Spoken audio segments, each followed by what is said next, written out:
Estou em um ventre materno, nesse momento. Título da história, caro leitor ou leitora, não parece um tanto quanto parecido com outra? Que vocês já podem ter lido ou ouvido? Mas a nossa é o inverso daquela, uma vez que o meu colega estava no dia de sua partida terrena e narrava suas aventuras enquanto tinha vivido neste planeta. Não desejo imitá-lo, mas fazer a minha própria. Há quem diga que isso não são memórias, e sim profecias. Não mudo o título, mesmo que seja algo inusitado, irônico ou anormal. Bem, chega de conversa fiada, introdutória, e vamos ao trabalho. Minha mãe está sentindo as dores. Meu pai, um taxista. Minha mãe, uma costureira. Vão se dirigindo à maternidade de nossa cidade. Contemplo aquela sensação dolorosa que ela sente. Rapaz, a gente dá trabalho desde a morada na barriga, né? Vejo ruas, avenidas, trânsito caótico, árvores floridas, enfim, é a primavera. O som da buzina me deixa estressado. Papai, vá mais devagar. Não me ouvia o trintão. Ele tinha 30 anos quando eu estava para nascer. Mamãe estava um pouquinho mais nova. Meu velho estava na labuta diária quando recebeu a ligação. Veio correndo para me colocar no mundo. Era seu segundo pupilo. Isso porque já tenho uma irmã de quase 6 anos. Minha tia ficou tomando conta dela, enquanto os protagonistas de minha história estavam preparando essa empreitada. Finalmente, observo um grande edifício de 3 andares, o qual é composto por hospital e maternidade ao mesmo tempo, que leva o nome de um político já falecido do meu estado. A maca chega, mamãe é colocada, deitada, e adentramos ao recinto. Uma grande sala limpa, iluminada, recheada de equipamentos. A equipe médica é o meu nascedouro. Ouço as pessoas dizerem: o parto será normal. Eu penso: isso quer dizer que serei normal? Gritos, gritos. A dor de parir parece ser chocante. Enfim, solto um choro e vejo um sorriso na minha provedora vital. Terminada a missão, na minha nova casa estou. Parentes, vizinhos, vêm me ver. Alguns tomam um aperitivo. Só mais uma desculpa, acredito. Todos gostavam da caninha e inventavam um motivo qualquer. Minha irmãzinha se aproxima e me dá um beijo na face. Ele é seu irmãozinho e vocês são grandes amigos. Sim, mamãe, ouvi quando ela disse.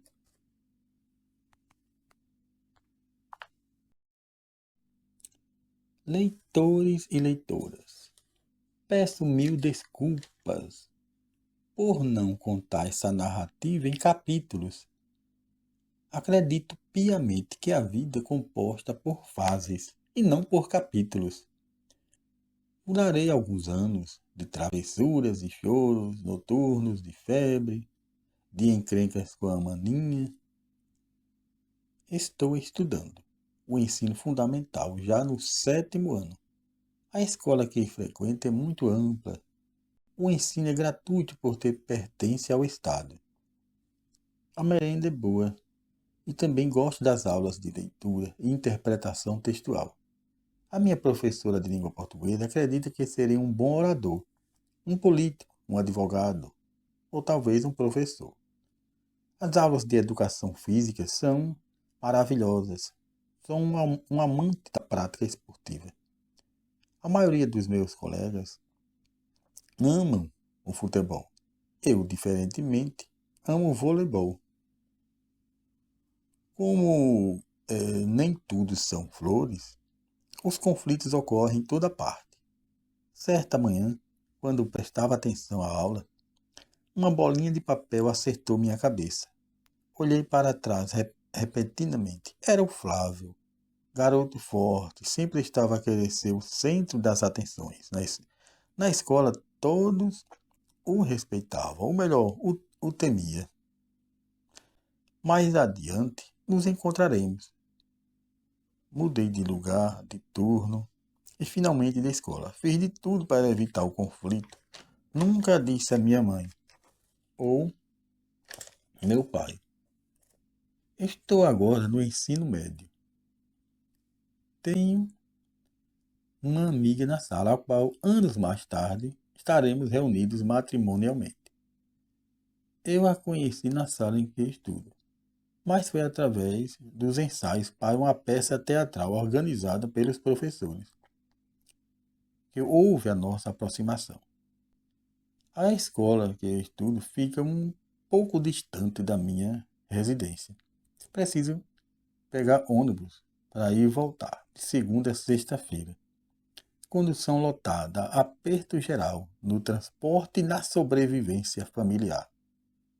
Este é o último ano para concluir o ensino médio. Uma surpresa desagradável aconteceu no segundo semestre. O Flávio, aquele encrenqueiro de minha infância, agora estava onde estudo. Só que ele estava agora ainda no primeiro ano, devido a reprovações. O instinto continuava o mesmo. No momento que estava lanchando, ele chegou, se aproximou e disse: "E aí, cara, tudo bom?" Falei: "Tudo. Você tem alguma coisa contra mim?" "Eu não. Talvez a vida tenha." Ele deu uma gargalhada e foi embora com alguns colegas. Termino Terminei essa fase de estudos. Preciso trabalhar para desapertar um pouco o cinto da casa.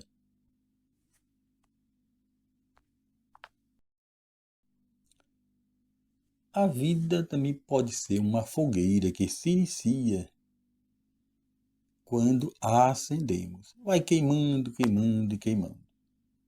Essa mistura de metáfora com eufemismo foi para falar agora sobre a minha terceira fase. Já tinha comentado anteriormente que precisava labutar para melhorar as coisas para o lado financeiro. Falo assim porque o lado afetivo em minha casa é bastante satisfatório. Um supermercado localizado em um bairro próximo ao meu é onde trabalho. Aquele menino do ensino médio agora, né, está trabalhando e estou namorando. Tenho apenas o domingo para descansar. Não penso em permanecer nesse emprego por muito tempo. Estou estudando continuamente para realizar um concurso público. Comprei um camelo, ou melhor, uma bicicleta. Essa gíria é comum no meu estado, quando se torna como referência esse objeto. Numa dessas idas e vindas, fui abordado por alguém que se achava ser o dono, e fiquei a andar a pé. Ou seja, fui assaltado. Há males que vêm para bem, diz o velho ditado. Não que eu quisesse que o mal viesse para o meu bem, mas até isso aconteceu. Um colega que tinha estudado comigo, sabendo que eu estava estudando, foi certo domingo passar a informação de que um concurso para a Polícia Civil estava prestes a acontecer. Agora é a minha chance. Esse serviço que, embora tivesse seus riscos, mas a escala era relativamente melhor do que a minha onde trabalhava, para os meus objetivos, continuar meus estudos. Realizei minha inscrição. O dia das provas chegou. Um tanto quanto apreensivo estou.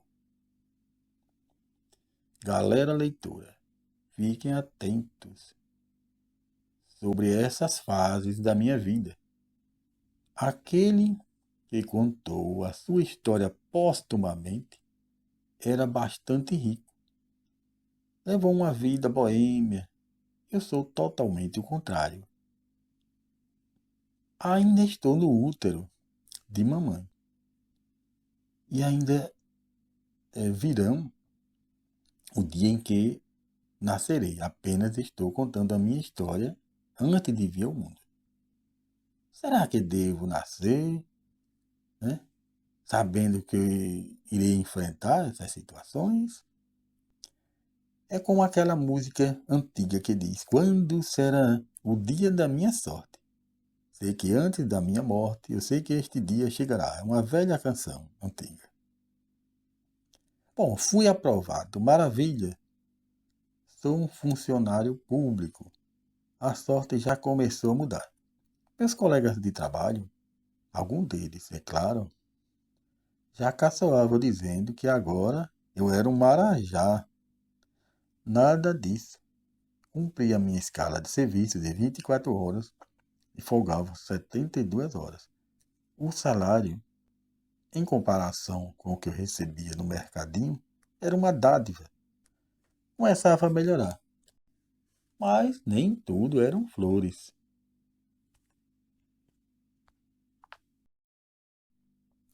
A minha rotina na delegacia era assim. Chegava às 7 da matina, cumprimentava os meus colegas de trabalho e anunciava o meu plantão. O delegado Rômulo era o titular daquela jurisdição policial. Ele cumpriu o expediente de segunda a sexta, até às 13 horas.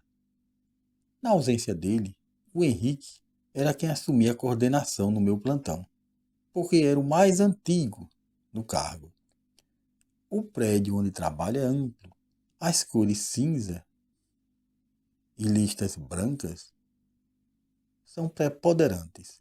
Na entrada, há uma recepção das pessoas que por lá chegam buscando informações ou necessitando desse serviço público, né, ao setor onde os envolvidos em ocorrências são ouvidos durante as prisões efetuadas pela equipe de captura ou pelos policiais militares durante os flagrantes obtidos nos serviços diários.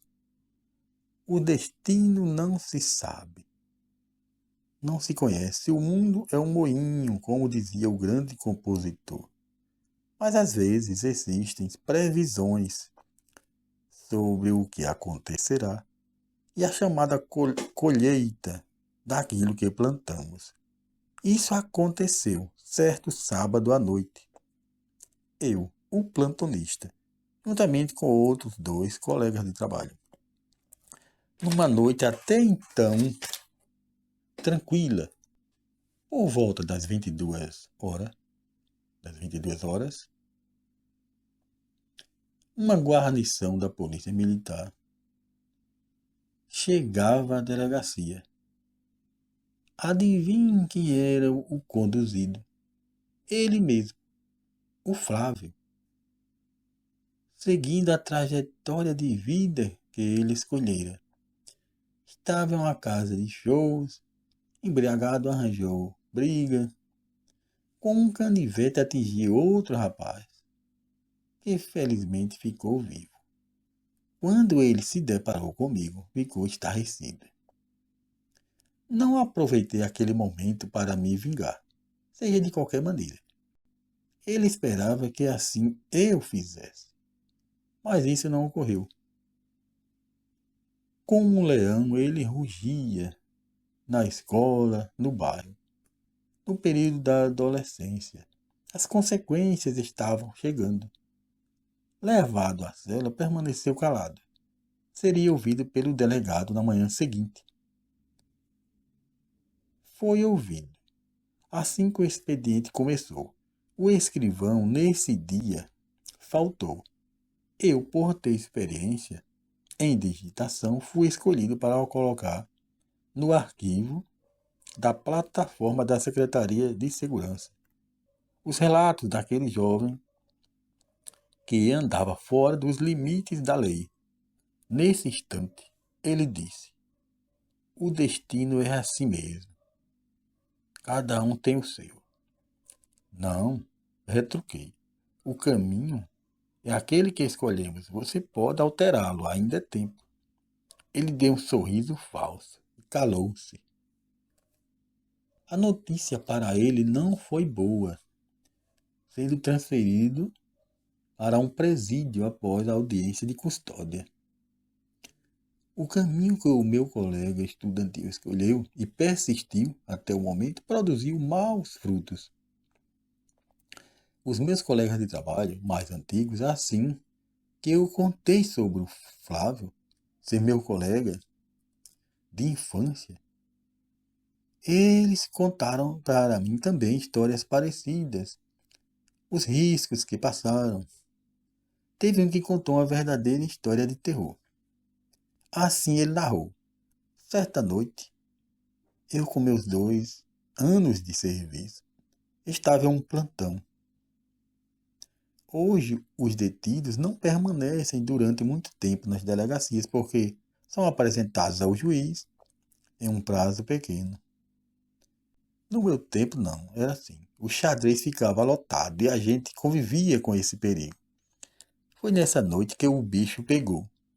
Estávamos no plantão e, juntamente com os companheiros, os dois disseram que iriam realizar uma diligência e voltariam mais tarde. Fiquei só, tomando conta das instalações e da população carcerária naquela noite. Por volta das 22 horas, fechei a delegacia e fiquei assistindo TV para passar o tempo. Fui surpreendido por 2 presos que estavam me segurando. Não tive tempo de sacar a arma. Desarmado, agora e rendido, não tive outra opção a não ser rezar silenciosamente. Um dos presos olhou fixamente para mim e disse: por você não cumprir sua obrigação, eu entrei nessa vida criminosa. Como assim? Perguntei eu. Lá em Camaçari, aquele caso que você teve com uma mulher chamada Amanda. Ela engravidou e não mais te viu. Ela sofreu, comeu o pão que o diabo amassou. Há poucos meses faleceu. Pelo suporte que faltou com a sua ausência, tive que buscar a vida. A própria sorte. Nesse caminho mergulhei. Eu, meu rapaz, nesse momento lembrei daquele relacionamento relâmpago, quando eu ainda era solteiro e tinha a cabeça fora do lugar. A boemia era minha condutora. E aí, qual o desfecho? Perguntei. Plínio, meu rapaz. Eu disse para ele que foi algo repentino, sem compromisso, que não sabia que tinha deixado um fruto daquela rápida união. Mas, de certa forma, disse que poderia ajudá-lo a sair daquele mundo insano. Ele aceitou as suas explicações? Não. Ele sacou a arma e colocou na minha cabeça, mas felizmente recuou. Pegou as chaves, abriu as demais celas, fugiu com os outros presos, danificou o telefone e o rádio transmissor, para eu não pedir ajuda, amarrando-me. Quando o pessoal retornou, abriu a porta e me encontrou amarrado. Como eles tinham, né, rádio transceptor na viatura, ele tinha o poder de comunicação também na viatura, e também rádios portáteis, deram o alarme para todo o estado tomar conhecimento dessa fuga. Nos dias seguintes, aquele que seria meu suposto filho trocou tiros com as guarnições e morreu alvejado. Alguns foram recapturados e uns 3 permanecem foragidos até hoje. Com aquela narrativa, novamente pensei, o concurseiro deseja ser funcionário público, mas esteja ciente desses desafios, desses perigos constantes.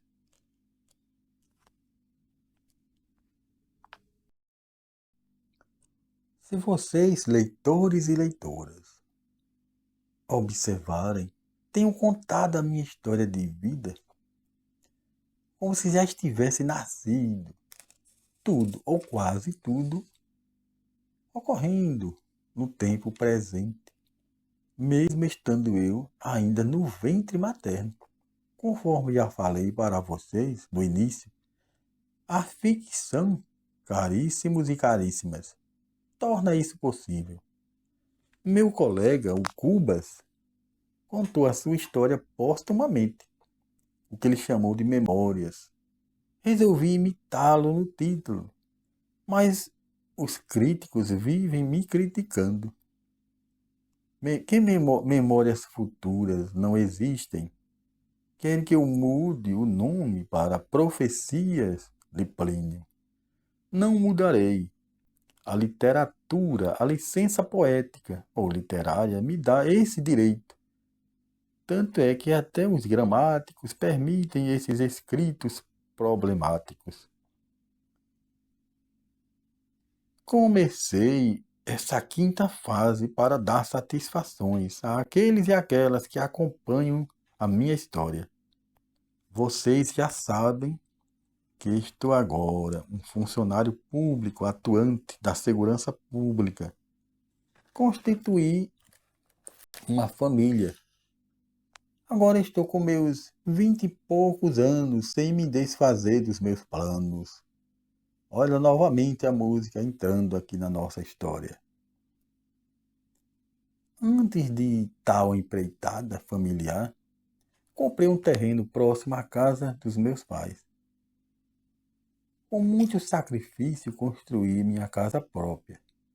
Um herdeiro já foi acrescentado. Vida que segue. De buzu, para cima e para baixo.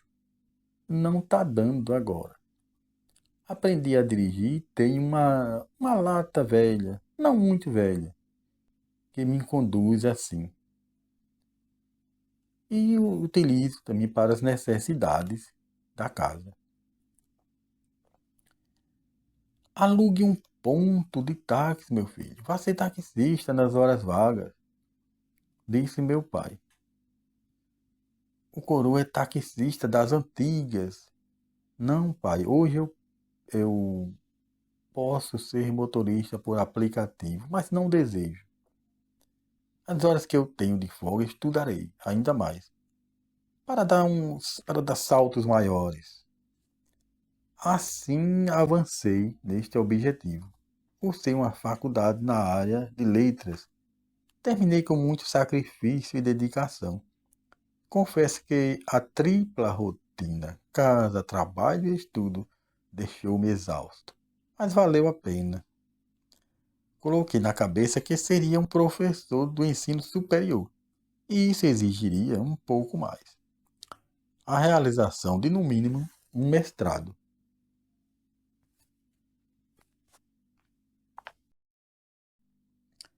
Vi neste objetivo a necessidade de avançar nos estudos.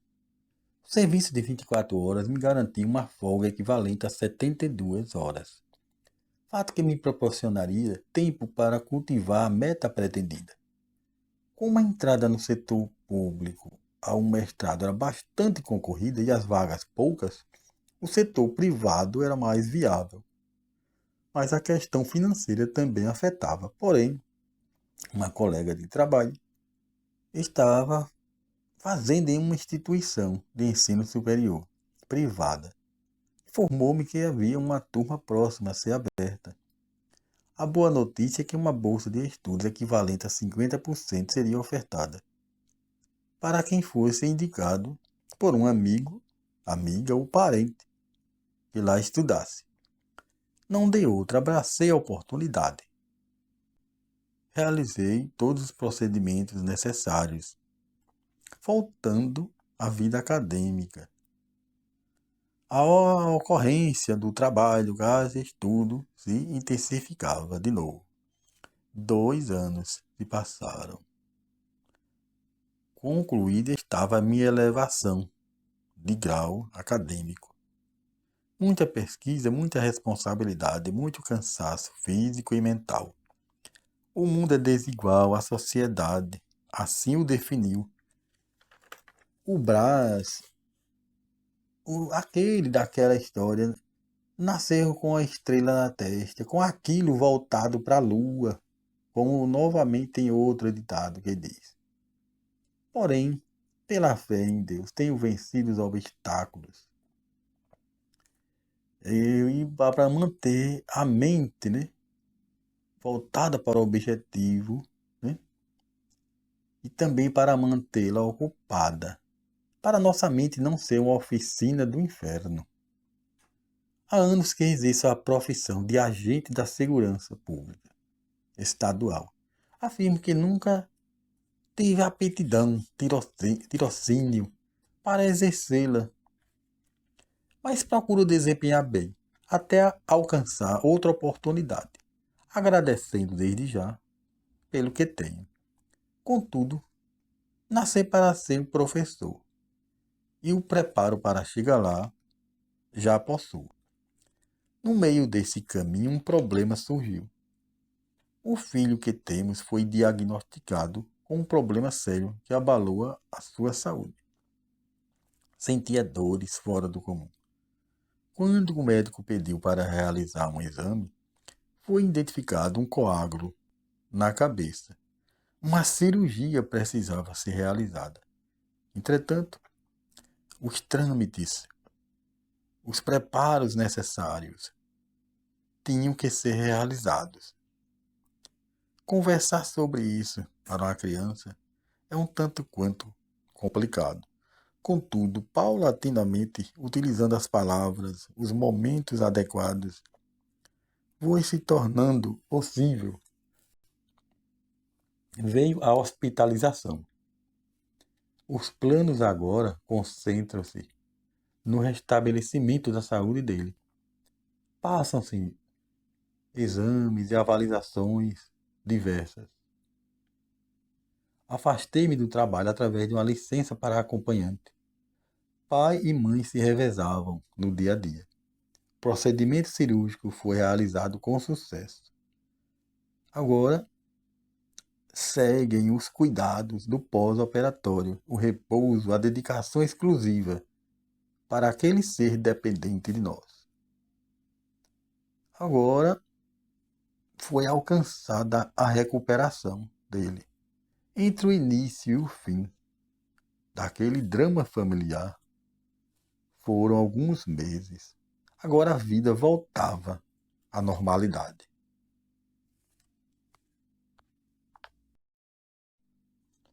Entre os altos e baixos, fui vencendo os obstáculos, as adversidades, os desafios. O meu objetivo agora estava ao meu lado. Com os pré-requisitos nas mãos, fiz minha inscrição para o concurso para a contratação de professores, ofertado por uma universidade pública. As provas vieram. Com o meu novo emprego na área do magistério superior, o qual exigia dedicação exclusiva, abdiquei daquele que me serviu durante muito tempo até ali. Projetos, ensino, extensão, participação na comunidade fazem agora parte desse novo sistema de trabalho.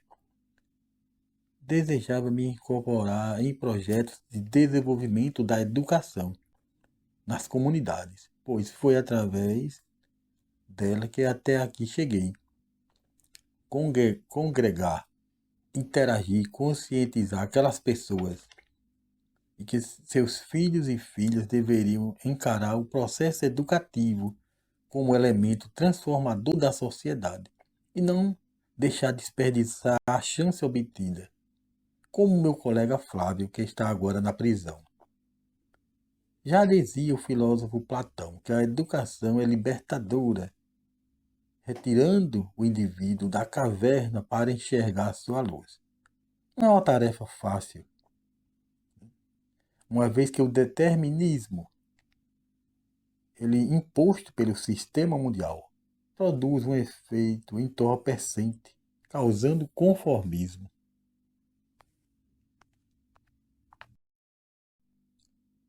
Além das aulas, a instituição universitária na qual trabalho me oferece a oportunidade de trabalhar em regime de extensão com a comunidade. No bairro onde moro, há muitos jovens estudantes que têm abandonado a escola antes de concluir o ciclo básico, até mesmo no ensino fundamental. A desistência é considerável. Os estabelecimentos estudantis precisam engajar os jovens nos projetos que viabilizem a permanência destes no ambiente escolar, razão pela qual a primeira localidade que escolhi para desenvolver essa atividade foi o meu próprio local de origem, o qual é tão carente de investimentos em muitas áreas, notadamente em educação. Escolhi uma escola nessa região. Antes realizei um levantamento sobre o nível de leitura e pesquisa. Foi descobrir como muito baixo, impossibilitando o primeiro momento, um trabalho intensivo. Reuniões com as lideranças estudantis, da diretoria e da comunidade foram realizadas. As condições econômicas não eram muito favoráveis, mas também observamos que muitas vezes há o descontrole financeiro, a má administração do pouco que se tem. Provoquei um debate amplo sobre a aquisição de livros para os filhos daquela gente, e que isso era de extrema importância não só para o futuro deles, mas para o tempo presente também. Falei que na realidade não precisa adquirir somente livros novos, isso porque há locais chamados popularmente de sebos, os quais possuem uma grande quantidade e variedade de obras variadas, seja literárias ou não literárias. A conscientização não é algo repentino. Ela vai se moldando aos poucos na mente humana. Contudo, se não for provocada, incentivada, esclarecida, o pontapé inicial nunca será dado. Passados 30 dias, no dia e horário marcados, compareceram quase a totalidade do primeiro encontro, o que me deixou bastante satisfeito. O surpreendente aconteceu. Trouxeram livros, revistas e jornais. A era da informática já faz parte de todos nós, e mais ainda da juventude atual. Entretanto, incentivei o contato com o material físico, sentir o cheiro, apalpá-lo, enxergá-lo diretamente. E o melhor, todo aquele material para leitura, trabalho, de interpretação textual, bem como a produção de texto, foi conseguido a baixíssimo custo ou através de doações. Todo o roteiro dos estudos já estava previamente estabelecido pelo projeto de extensão comunitária. Tudo corria bem, para não atrapalhar as atividades escolares cotidianas. Claro que desafios tiveram que ser superados. Aqueles meninos e meninas daquela comunidade carente precisam de um empurrão no sentido bom da palavra. Afinal, há um fator chamado determinismo, como já falei, que é um pensamento que inativa o indivíduo desde a sua infância para que ele permaneça na situação que se encontra, não buscando alternativas para escapar do flagelo social originário. O final do evento chegou. A estagnação foi superada. nossos pequenos e médios proclamaram o dia em que os grandes chegariam. Melhoras significativas no despertar da consciência interpretativa e emotiva foram preponderantes, o que chamamos de sucesso. Nesse projeto, tive o braço amigo da minha esposa, que também tinha formação na área das letras, somação eficiente de suma importância para a concretização.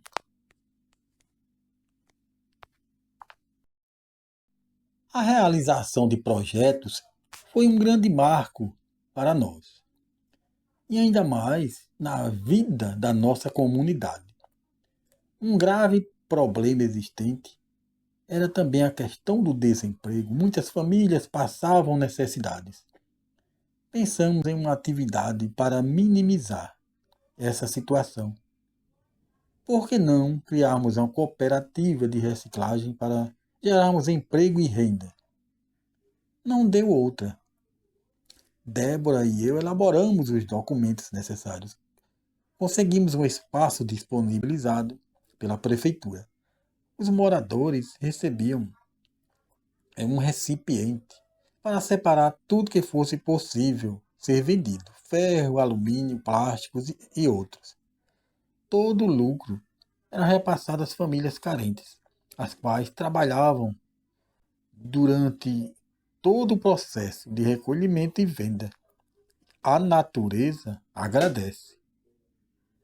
Somados a estes, além da realização de outros, conseguimos engajar os moradores para trazer benefícios para todos. Muitos jovens agora estavam ocupados com as leituras, com os estudos, com a conscientização ambiental, afastando-se de um futuro perigoso, de caminhos tortuosos. Nesse ponto, eu tive uma ideia. Vou retomar uma parte da minha vida que ainda não contei. É sabido que crianças e adolescentes também aprontam das suas. O bairro onde moro localiza-se rodeado por canais que são provenientes do mar, as chamadas marés. Eu e minha galera brincávamos nas ruas. Com os nossos peões, soltávamos pipas e outros brinquedos feitos por nós. Mas o banho de mar, as pescarias, o pulo da ponte que lá havia, tudo contribuía para a nossa diversão gratuita. Nossas famílias não tinham condições financeiras de nos dar brinquedos especiais, como aquele trenzinho movido a pilhas ou um controle remoto. Um luxo para nós. As aventuras, às vezes, nos colocavam em perigos, como certa vez fomos colher frutas em um sítio alheio. Dizíamos que era do nosso titio Carreira, porque tínhamos que correr após a colheita para não sermos pegos. Quando os pais descobriam, ou quando chegavam as queixas, o efeito disciplinador era aplicado. Não vou entrar em detalhes. Encerro aqui essa fase. Após aquele retorno à adolescência, prossigamos. Estou eu agora na fase adulta. A minha esposa e eu estamos engajados em projetos de desenvolvimento comunitário. Assumimos a liderança da nossa comunidade, uma vez que de lá viemos e precisamos transformar a realidade. Se conseguimos sair da caverna onde estávamos através da educação, como afirmou o filósofo, precisamos dar a nossa contribuição para resgatar os que lá estão. Planejamos reuniões, encontros, elaboramos estratégias, ideias, procuramos o poder público para investir na qualidade de vida daquela gente. E a participação deles tem sido bastante satisfatória, porque a união faz a força.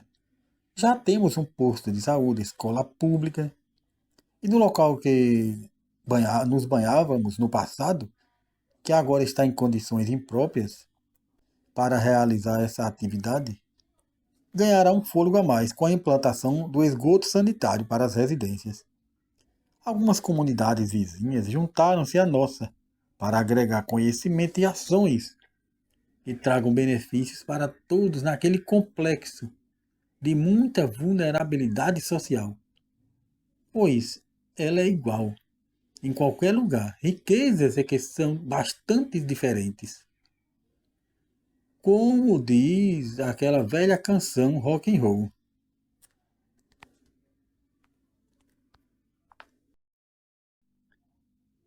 Vamos adiante com a viagem da minha vida, que ainda não começou.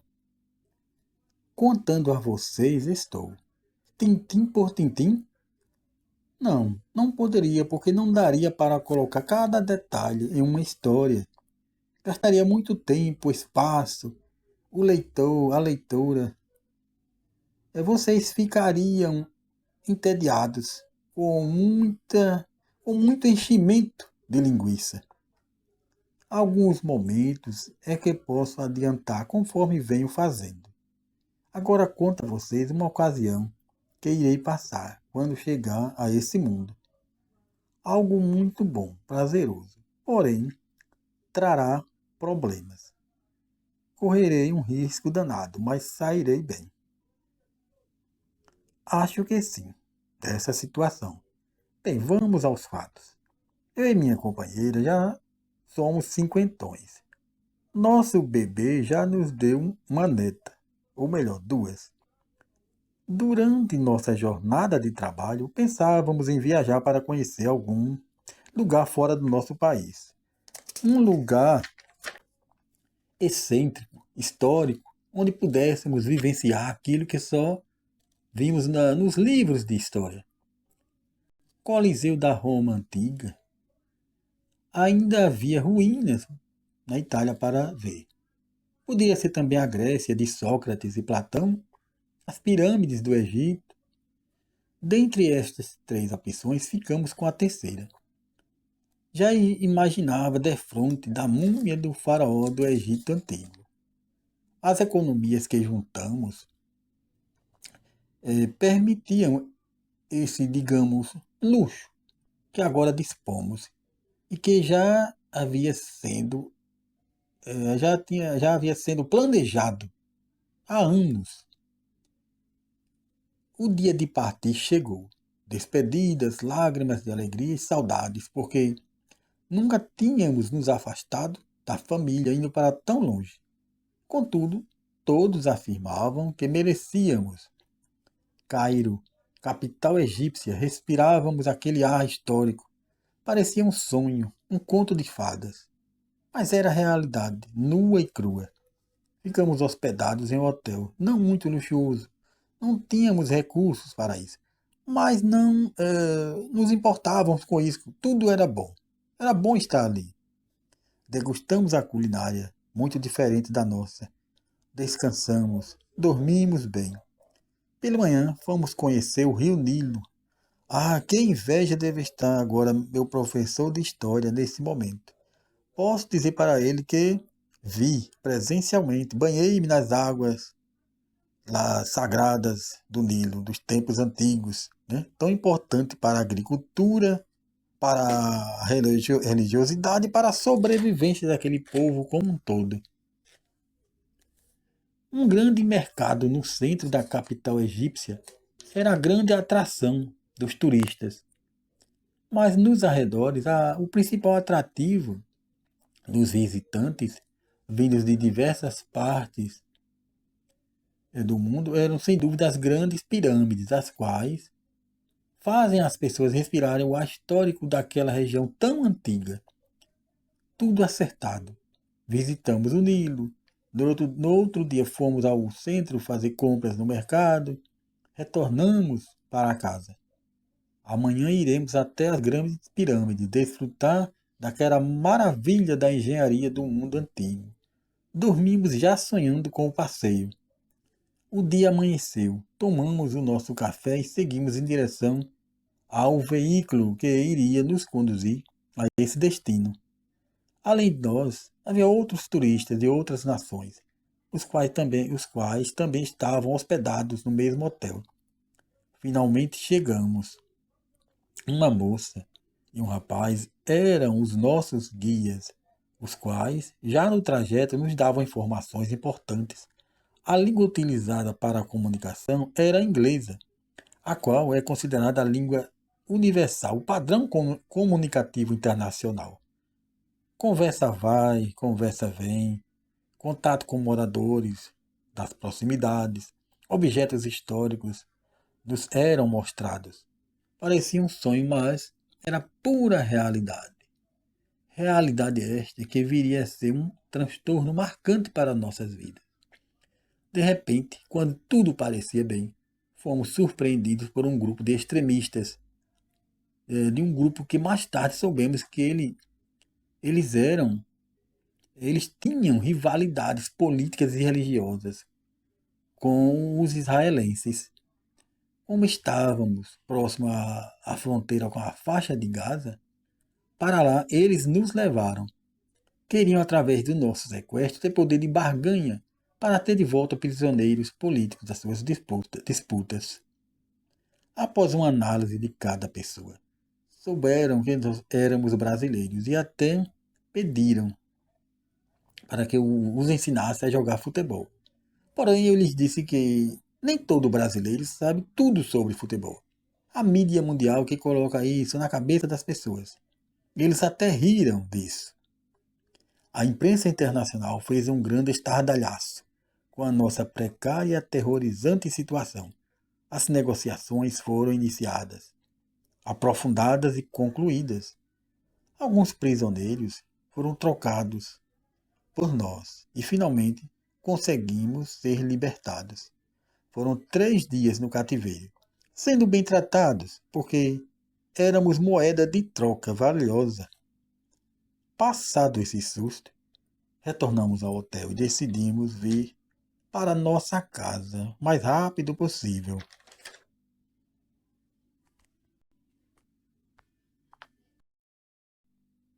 Estamos caminhando para o final de nossa história. Como eu já disse antes, escolhi apenas algumas situações das diversas fases da vida para não cansar o leitor ou a leitora com tantas ladainhas. Brás Cubas fez o mesmo, não foi? Caso não tenha lido a história dele, aconselho que faça assim que puder. Reforço que há uma grande diferença entre a maneira dele contar suas façanhas e eu. Um narra quando já está morto. Eu quando ainda estou no ventre de mamãe. Parece até aquele negócio literário, um tal de surrealismo, acredito ser isso mesmo. E também na, digamos assim, a sorte da vida, né? No, digamos assim, o lado social. Brás Cubas foi muito condições materiais, nasceu em berço de ouro. Eu tive que vencer lutando, labutando a cada dia. Então nós temos diferenças, até mesmo na maneira, né, de contar cada um a sua história. Então eu e minha colega de vida inteira estamos já na terceira idade. Para ser politicamente correto e não dizer velhice, essa coisa que pode assustar. Nossos genitores já não se encontram mais entre nós. Temos os netinhos, as netinhas, né? Que já não são tão netinhas mais assim. A leitura, a vida caseira, o apego ao lar, agora é a nossa meta. Visitamos de vez em quando algum parente nosso, algum amigo ou amiga mais próximo do tempo lá da juventude. Nessa rotina da roda do moinho da vida, estamos passando, rodando lentamente. Acordei cedo. Estava indisposto, tomei um chá de boldo, depois um de camomila. Voltei para a cama. E o caso permanecia o mesmo. Minha companheira achou melhor ligar para o nosso filho. Ele veio rapidamente e viu que um atendimento hospitalar seria necessário. Aceitei, seguindo com ele no seu veículo. Os médicos avaliaram e concluíram que uma internação seria necessária. O caso então era sério. Foram dias e mais dias. Estava agora partindo para fechar as cortinas do teatro da vida. Via meu filho, netos, minha esposa ao meu redor. Paro por aqui. Esse trabalho de contar a vida postumamente, já disse, é para o meu colega Cubas. O meu encerra por aqui. Na próxima semana eu nascerei para viver tudo isso que contei a vocês. A propósito, se vocês soubessem de tudo que iria passar após o nascimento, vocês desejariam isso? Vir ao mundo? Mas deixe-me nascer, deixe-me vir ao mundo. Claro que meus pais tiveram a opção ou o descuido de me gerar. Se não tem condições materiais e psicológicas, talvez fosse melhor não me produzir. Mas, uma vez que já está no ventre, deixe-me agora cumprir o destino de vir a esta terra. Bom, agora estou eu rumo à maternidade.